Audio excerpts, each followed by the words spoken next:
Bonjour à tous et bienvenue à la formation en graphisme mobile sur téléphone. Voici la présentation de l'application Pixelab. Tout d'abord, je tiens à préciser que j'utilise la version craquée, c'est-à-dire la version pro de Pixelab. Mais tout ce qui se retrouve dans l'interface de Pixelab Pro est la même chose que dans Pixelab où vous pouvez directement télécharger sur Play Store. Maintenant, nous allons commencer à exploiter les outils de Pixelab. Donc, nous allons commencer du haut vers le bas. Alors, premièrement, nous avons l'outil plus qui est là. On va essayer d'appuyer sur plus, voir. Quand on appuie sur plus, en première position, nous avons texte, date actuelle, sticker, forme, du galerie et dessin. Donc, texte, ça permet juste d'ajouter les textes à notre design. Nous allons essayer, vous allez voir. Donc, quand il y a un texte comme ça, vous voyez ici, on écrit nouveau texte. Donc, c'est pour modifier le nouveau texte, vous cliquez deux fois et vous effacez juste. Maintenant, on écrit par exemple bonjour. Bonjour. Voilà. Ça permet d'ajouter un texte. Notre deuxième outil de la première partie, c'est date actuelle. Donc, par exemple, vous êtes en train de travailler et que vous voulez ajouter une date. Par exemple, la date d'aujourd'hui, on clique date actuelle. Vous voyez que ça sort directement au 13/4 2025. Notre troisième outil de cette partie, c'est sticker. Sticker, vous savez tous, on utilise ça souvent sur WhatsApp. Donc, ça permet d'exporter les stickers. Comme ici, c'est l'effet lumière floue qui est là. Donc, tout en bas, on peut voir tout genre de stickers qu'on peut ajouter également à notre design. Voici les stickers disponibles. Maintenant, nous allons passer au quatrième outil, c'est l'outil forme. Donc, l'outil forme, ça permet d'ajouter des cercles, des triangles, des carrés et toute autre forme disponible que nous pouvons voir ici. Voici maintenant là, c'est l'outil forme. Maintenant, avec le petit triangle ici, quand on appuie dessus, on voit les différentes formes qu'on peut exporter. Donc, ça dépend maintenant de tout et chacun de vous.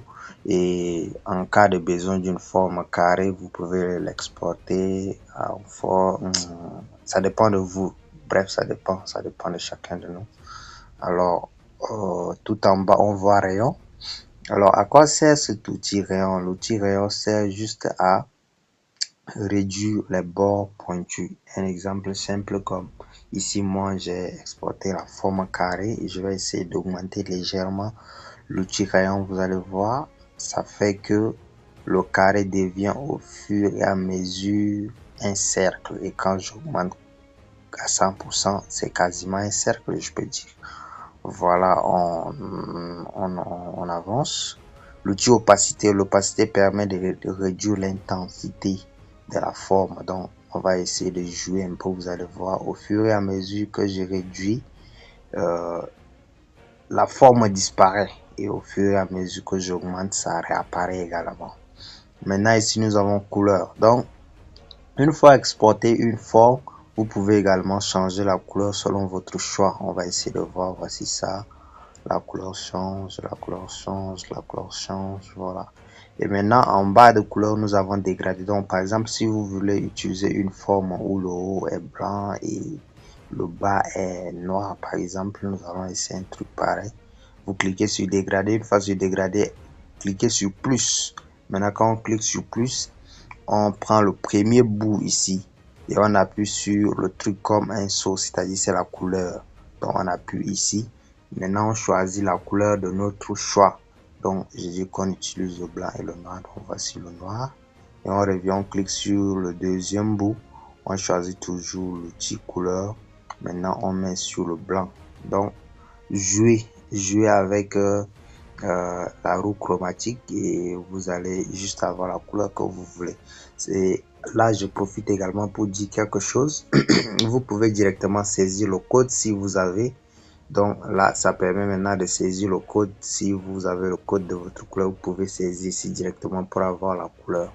Et ici, vous pouvez directement pipetter une couleur. Par exemple, si je veux utiliser la couleur ci bas, je mets la pipette juste ici et vous voyez que là, la couleur apparaît. Donc je valide un peu, vous voyez, la couleur où j'ai pipetté vient d'apparaître, mais c'est pas ça notre objectif. Nous avons dit que nous allons utiliser la couleur blanche. Donc revenons à nos mots et tons.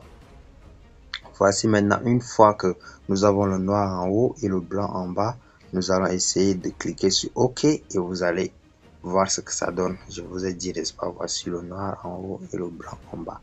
Donc là, c'est bon.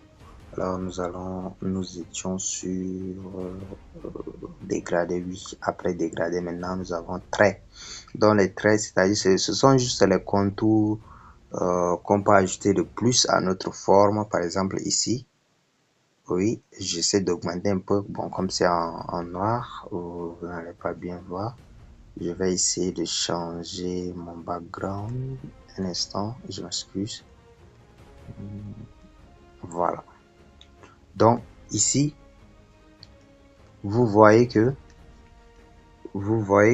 ma forme est en blanc, mais quand je fais ça et que je viens, on était sur trait, n'est-ce pas? Quand j'augmente le trait à 8 et que je viens maintenant ici, je choisis par exemple une couleur. Vous voyez que à part le blanc, il y a encore un trait qui apparaît orange sur la forme blanche. Donc, c'est ça l'outil trait. Donc, ça permet maintenant d'ajouter des contours à nos formes. OK. Et maintenant, opacité, ça joue également le même rôle que l'opacité dont j'avais montré avant. Mais ici, c'est l'opacité qui concerne maintenant le trait en question. Donc, voici quand j'augmente, le trait est visible et quand je réduis, le trait est moins visible. Donc, on remet à 100. Maintenant, de même, vous pouvez également faire les dégradés du trait comme je l'avais précisé si haut. Alors, maintenant, nous avons également le rayon. Vous pouvez également rendre flou le trait que vous avez ajouté à votre forme. Là, ça dépend de vous, comme je l'ai dit, et ça dépendra également de votre besoin. Nous allons maintenant passer à l'outil suivant. Donc, l'outil suivant, c'est du galerie. À quoi sert cet outil? L'outil du galerie sert tout simplement à exporter des images de notre stockage de téléphone vers notre plan de travail sur Pixela. Donc nous allons essayer d'entrer un peu dans cet outil, vous allez voir. Donc on clique sur du galerie, je m'excuse, et ça nous dirige directement vers notre galerie. On défile, on va essayer peut-être de choisir une image au hasard pour montrer. Voici, j'ai choisi cette image. Une fois maintenant choisir l'image, là encore, nous voyons la présence de plusieurs outils. Donc en haut, on a un plus, donc c'est l'outil zoom, je peux dire. Donc voici quand on clique sur l'outil zoom et qu'on tire légèrement, l'image s'agrandit. Donc c'est juste pour voir des imperfections, s'il y a des trucs à retoucher ou quoi que ce soit. Donc juste après ça, si vous voulez continuer votre travail, il faut d'abord désélectionner l'outil zoom ou loop. Alors une fois maintenant ici, on va descendre. Donc sur l'image en question, même vous voyez qu'il y a des cadrans. Donc ces cadrans permettent juste de redimensionner l'image. Si on ne veut pas exporter la totalité de l'image, vous pouvez redimensionner. Si j'essaie par exemple de laisser la dernière partie, vous voyez que oui, ça va donner ça. Donc c'est juste la partie sélectionnée qui sera exportée. Voilà, maintenant en bas, nous avons 1 sur 1. Ça, ce sont juste des tailles appropriées pour les conceptions. Nous avons les tailles destinées à Facebook, TikTok, Instagram, tout ça. Donc, on clique sur 1 sur 1. Ça, c'est la forme initiale que nous avons. 1/16e, c'est YouTube. Voici ça ici. Donc, ça dépendra de vous et vous pouvez faire ce que vous voulez. Donc, juste en bas ici, vous allez voir, c'est comme si ce sont des triangles inversés en position d'isomérie. Donc, vous voyez, quand on clique ici, ça change la position. Ça change la position. Si c'était une image d'une personne, vous allez bien voir. Mais comme c'est juste un truc que j'ai exporté, c'est pourquoi vous n'avez pas bien vu. Mais quand vous allez essayer chez vous avec l'image d'une personne, vous allez bien voir. Maintenant, ici également, c'est pareil, ça permet d'inverser. Donc, vous voyez un peu, ça inverse l'image. Maintenant, ici, il y a la croix. Donc, si on veut annuler notre exportation, clique sur la croix Et ici maintenant vous allez voir un truc comme un racine carré. Donc ça permet juste de valider si nous avons déjà fini avec nos petites modifications, que nous voulons exporter notre image, nous pouvons directement confirmer. Donc c'est le point de confirmation, je peux dire. Ici ça permet de faire le retour. Par exemple, avant j'avais tourné, n'est-ce pas? Donc quand j'appuie, ça revient au geste que j'avais fait précédemment.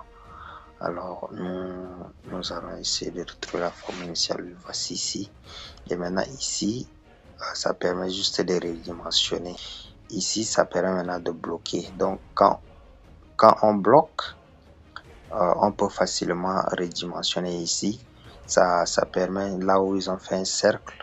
Bon, je parlais du clé là. Hein. Quand on bloque comme ça permet de vite redimensionner. Et maintenant, le cercle de la fin permet maintenant de modifier la forme. Par exemple, vous exportez la photo d'une personne, mais vous voulez que le contour de la photo soit un cercle. Vous allez juste cliquer sur le cercle et redimensionner selon ce que vous voulez et exporter. Donc voici, top. On a notre forme sur notre espace de travail. Maintenant, le dernier outil, c'est l'outil dessin. Donc l'outil dessin permet juste de faire des signatures, des trucs aléatoires. On va essayer de choisir le blanc. Voilà, vous voyez, n'est-ce pas? C'est ce que fait l'outil dessin. C'est ce que fait l'outil dessin.